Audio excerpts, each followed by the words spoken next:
Hi అండి, welcome to Vijay Varahi farms. ఈరోజు మనం కల్చర్డ్ గీ గురించి తెలుసుకుందాం. అసలు కల్చర్డ్ గీ అంటే ఏంటి, క్రీమ్ గీకి కల్చర్డ్ గీకి డిఫరెన్స్ ఏంటి, అండ్ కల్చర్డ్ గీ అడ్వాంటేజెస్ ఏంటి, డిసడ్వాంటేజెస్ ఏంటి, ఇవన్నిటి గురించి ఈరోజు తెలుసుకుందామండి. ఫస్ట్ది అసలు కల్చర్డ్ గీ అంటే ఏంటి, మీలో ఎవరికైనా తెలుసా? అసలు తెలిస్తే కామెంట్ సెక్షన్లో మెన్షన్ చేయండి.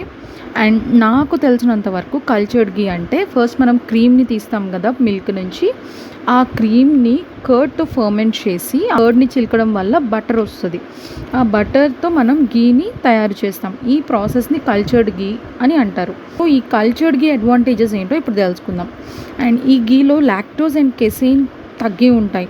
సో ఎందుకంటే ఫర్మెంటేషన్ జరుగుతుంది కాబట్టి, సో లాక్టోజ్ అండ్ కెసైన్ వాల్యూస్ తగ్గి ఉంటాయి. అండ్ డైజెషన్కి సూపర్ ఈజీ అనమాట, డైజెషన్ ఫ్రెండ్లీ అనమాట. అండ్ ఫర్మెంటేషన్ వల్ల గుడ్ బ్యాక్టీరియా ట్రేసెస్ కూడా ఉంటాయి. అండ్ గట్ హెల్త్కి అది చాలా మంచిది. అండ్ దీని స్మెల్, టేస్ట్, అరోమా మీరు టేస్ట్ చేసి స్మెల్ చేస్తేనే మీకు తెలుస్తుంది అనమాట. సో ఇది చాలా బాగుంటుంది అనమాట. క్రీమ్ గీతో కంపేర్ చేస్తే దీని స్మెల్, టేస్ట్, అరోమా చాలా బాగుంటాయి. అండ్ న్యూట్రిషనల్ వాల్యూస్ కూడా ఎక్కువ ఉంటాయి అన్నమాట. అండ్ ఈ అడ్వాంటేజెస్ అన్నీ క్రీమ్ బేస్డ్ గీలో ఉండవు. అండ్ ఇప్పుడు మనం కల్చర్డ్ గీ గురించి తెలుసుకున్నాం కదా అడ్వాంటేజెస్. దీనివల్ల డిసడ్వాంటేజెస్ ఏంటో కూడా చెప్తాను. సో ఇది ట్రెడిషనల్ బిలోనా ప్రాసెస్ మాత్రం కాదండి. So bilona is a separate process. Bilona ghee అనేది ఒక separate process. Cultured ghee, bilona ghee ఒకటి కాదు అని నేనైతే, నాకు తెలిసినంత వరకు నేను అలా అనుకుంటున్నాను. బట్ జనరల్గా బయట మార్కెట్లో ఎలా సేల్ చేస్తున్నారో నాకు తెలియదు. మేము మాత్రం cultured ghee separate and bilona ghee separate అనమాట. సో రెండు మిక్స్ అయితే చేయము. దట్ ఈజ్ దాని ప్రాసెస్ సపరేట్ ఉంటుంది, దీని ప్రాసెస్ సపరేట్ ఉంటుంది. సో రెండు సపరేట్ అనమాట. అండ్ ఇప్పుడు కల్చర్డ్ గీ యొక్క డిసడ్వాంటేజెస్ తెలుసుకుందాం. ఫస్ట్ ఏంటంటే ఇట్స్ బిలోనా కాదు, ఇట్స్ ట్రెడిషనల్ బిలోనా ప్రాసెస్ అయితే కాదు.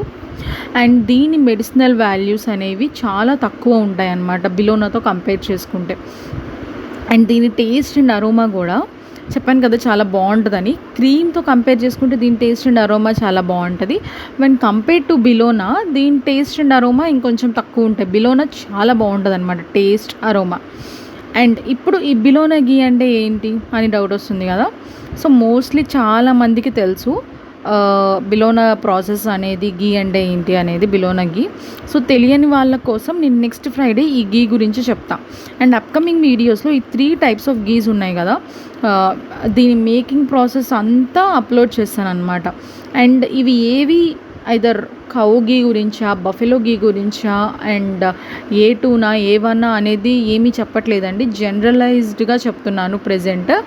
అసలు గీలో వెరైటీస్ ఏంటో తెలుసుకొని ఆ తర్వాత బఫెలో గీ వల్ల యూజెస్ ఏంటి, కౌ గీ వల్ల యూజెస్ ఏంటి, ఏ2 వల్ల యూజెస్ ఏంటి, ఏ1 వల్ల యూజెస్ ఏంటి అనేది క్లియర్గా నేను తెలుసుకున్నాకే మీకు ఎక్స్ప్లెయిన్ చేస్తాను. నాకు తెలియకుండా మీకు కంప్లీట్గా చెప్పడం కూడా కరెక్ట్ కాదు కదా. సో నేను ఏదైనా తెలుసుకొని కొన్ని వెబ్సైట్స్ కానీ, కొంచెం గూగుల్ సర్చ్లో కానీ ఏమైనా లింక్స్, వెబ్సైట్ ఇవన్నీ చెక్ చేసి నేను రీసెర్చ్ చేసి చెప్తున్నాను. సో కొంచెం టైం పడుతుంది. సో అందుకే వీక్లీ 1 వీడియోని గీ రిలేటెడ్ సిరీస్లో అప్లోడ్ చేస్తున్నాను. Thank you for watching. వెళ్ళొస్తా అండి.